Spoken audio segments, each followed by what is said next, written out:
என் சொல்லை கேளாமற் போனீர்கள். யோசியாவின் குமாரனாகிய யோயாக்கீம் என்கிற யூதாவுடைய ராஜாவின் 4ஆம் வருஷத்துக்குச் சரியான பாபிலோன் ராஜாவாகிய நேபுகாத் நேச்சார் அரசாண்ட 1ஆம் வருஷத்திலே யூதாவின் ஜனம் அனைத்தையும் குறித்து எரேமியாவுக்கு உண்டான வார்த்தை. அதை தீர்க்கதரிசியாகிய எரேமியா யூதாவின் ஜனம் அனைத்துக்கும் எருசலேமின் குடிகள் எல்லாருக்கும் அறிவிக்கிறதற்காக அவர்களை நோக்கி, ஆமோனின் குமாரனாகிய யோசியாவின் 13ஆம் வருஷம் துவக்கி இந்நாள் மட்டும் சென்ற இந்த 23 வருஷமாக கர்த்தருடைய வார்த்தை எனக்கு உண்டாயிற்று. அதை நான் உங்களுக்கு ஏற்கனவே சொல்லிக் கொண்டு வந்தும் நீங்கள் கேளாமற் போனீர்கள். கர்த்தர் உங்களிடத்திற்கு தீர்க்கதரிசிகளாகிய தம்முடைய சகல ஊழியக்காரரையும் ஏற்கனவே அனுப்பிக் கொண்டே இருந்தும் நீங்கள் கேளாமலும் கேட்கும்படிக்கு உங்கள் செவிகளை சாயாமலும் போனீர்கள். அவர்களைக் கொண்டு அவர் உங்களில் அவனவன் தன் தன் பொல்லாத வழியையும் உங்கள் கிரியைகளின் பொல்லாப்பையும் விட்டு திரும்பி கர்த்தர் உங்களுக்கும் உங்கள் பிதாக்களுக்கும் கொடுத்த தேசத்தில் சதா காலமும் குடியிருந்து அந்நிய தேவர்களை பின்பற்றாமலும் அவைகளுக்கு ஆராதனை செய்யாமலும் அவைகளை பணியாமலும் இருந்து நான் உங்களுக்கு தீமை செய்யாதபடிக்கு உங்கள் கைகளின் செய்கைகளால் எனக்கு கோபம் உண்டாக்காமலும் இருங்கள் என்று சொல்லி அனுப்பினேன். நீங்களோ உங்களுக்கு தீமையாக உங்கள் கைகளின் செய்கைகளாலே எனக்கு கோபமூட்டும்படிக்கு என் சொல்லை கேளாமற் போனீர்கள் என்று கர்த்தர் சொல்லுகிறார் என்றான். யூதாவின் ஜனம் அனைத்தையும் குறித்து எரேமியாவுக்கு கர்த்தரிடத்தில் இருந்து வார்த்தை வந்திருக்கிறது. கர்த்தர் சொன்ன செய்தியை எரேமியா யூதாவின் ஜனம் அனைத்திற்கும் எருசலேமின் குடிகள் எல்லோருக்கும் அறிவிக்க வேண்டும். கர்த்தர் எரேமியாவை எல்லா ஜனங்களுக்கும் முன்பாக அனுப்புகிறார். எரேமியா கர்த்தருடைய வார்த்தையை சொல்லுகிற இந்த காலம் ஒருவேளை பண்டிகை காலமாக இருக்கலாம்.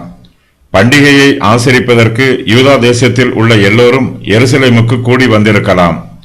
எரேமியா கர்த்தருடைய வார்த்தையை தீர்க்க தரிசனமாய் சொல்லுகிற காலம் யூதாவுடைய ராஜாவாகிய யோயாக்கீமின் 4ஆம் வருஷமும் பாபிலோன் ராஜாவாகிய நேபுகாத் நேச்சார் அரசாண்ட 1ஆம் வருஷமும் ஆகும்.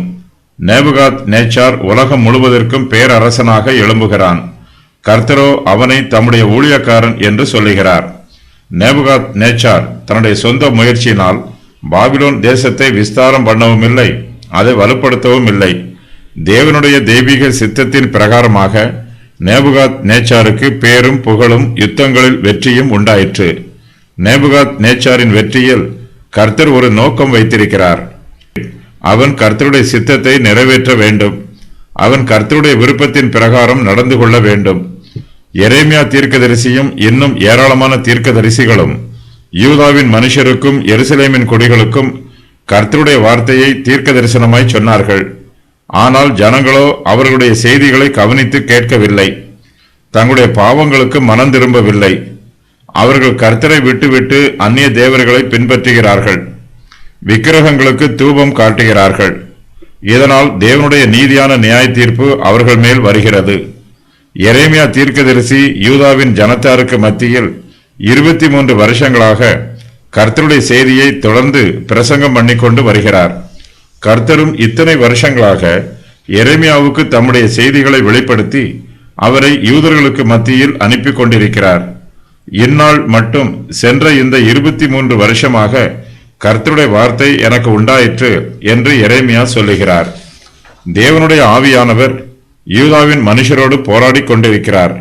அப்பொழுது கர்த்தர், என் ஆவி என்றைக்கும் மனுஷனோட போராடுவதில்லை, அவன் மாம்சந்தானே, அவன் இருக்கப் போகிற நாட்கள் 120 வருஷம் என்றார். ஆதியாகமம் 6:3. எரேமியா கர்த்தருடைய வார்த்தையை ஜனங்கள் மத்தியில் உண்மையாய் பிரசங்கம் பண்ணுகிறார். கர்த்தருடைய ஊழியத்தை சோர்ந்து விடாமல் உற்சாகமாய் செய்து கொண்டு வருகிறார். தேவனுடைய ஆலோசனைகளை ஜனங்களுக்கு வெளிப்படுத்துகிறார். எரேமியா கர்த்தருடைய வார்த்தைகளை அவர்களுக்கு சொல்லிக் கொண்டு வந்தும் அவர்கள் எரேமியாவின் வார்த்தைகளுக்கு செவி கொடுக்கவில்லை. கர்த்தருடைய ஆலோசனைகளை ஏற்றுக்கொள்ளவில்லை. கர்த்தர் எரேமியாவோடு கூட மேலும் பல தீர்க்கதரிசிகளையும் யூதா மனுஷர் மத்தியில் அனுப்புகிறார். செய்தி ஒன்றுதான். அந்த செய்தியை அநேகர் சொல்லுகிறார்கள். அவர்களுடைய பிரசங்க செய்திகள் எல்லாம் வேதாகமத்தில் எழுதப்படவில்லை. கர்த்தர் அவர்களிடத்திற்கு தீர்க்கதரிசிகளாகிய தம்முடைய சகல ஊழியக்காரரையும் ஏற்கனவே அனுப்பி கொண்டே இருக்கிறார். யூதாவின் மனுஷரும் எருசலேமின் குடிகளும் தங்கள் பொல்லாத வழிகளில் போய்க் கொண்டிருக்கிறார்கள். அவர்களுடைய கிரியைகள் எல்லாம் பொல்லாப்பு நிரம்பியதாய் இருக்கிறது. யூதாவின் மனுஷரும் எருசலேமின் குடிகளும் அந்நிய தேவர்களை பின்பற்றுகிறார்கள்.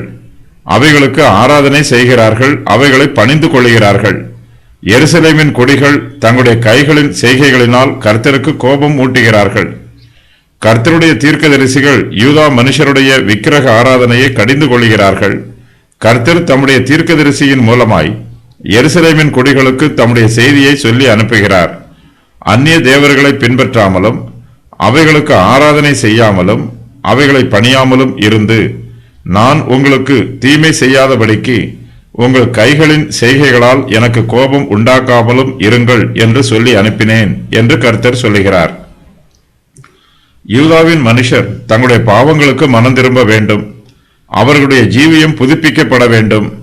ஒரு தெரு சுத்தமாக இருக்க வேண்டும் என்றால் அந்த தெருவில் உள்ள ஒவ்வொரு வீடும் பெருக்கி சுத்திகரிக்கப்பட்டிருக்க வேண்டும்.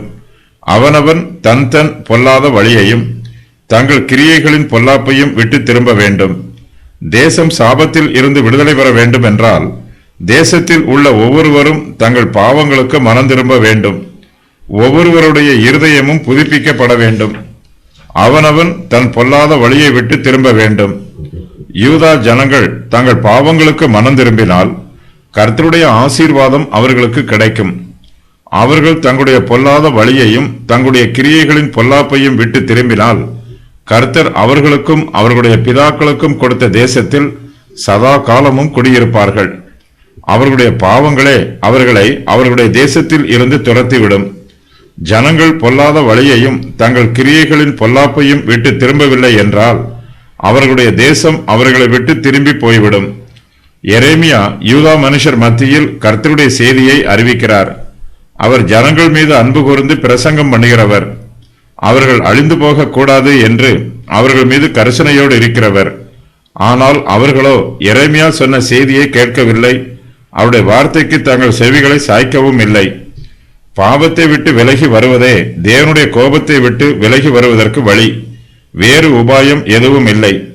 எரேமியாவோடு இன்னும் பல தீர்க்கதரிசிகள் யூதா மனுஷர் மத்தியில் ஊழியம் செய்கிறார்கள்.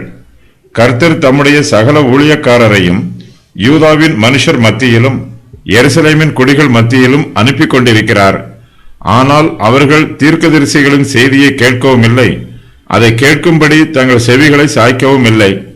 யோயாக்கீம் என்கிற யூதாவுடைய ராஜாவின் 4ஆம் வருஷம் என்பது பாபிலோன் ராஜாவாகிய நேபுகாத் நேச்சார் அரசாண்ட 1ஆம் வருஷமாகும்.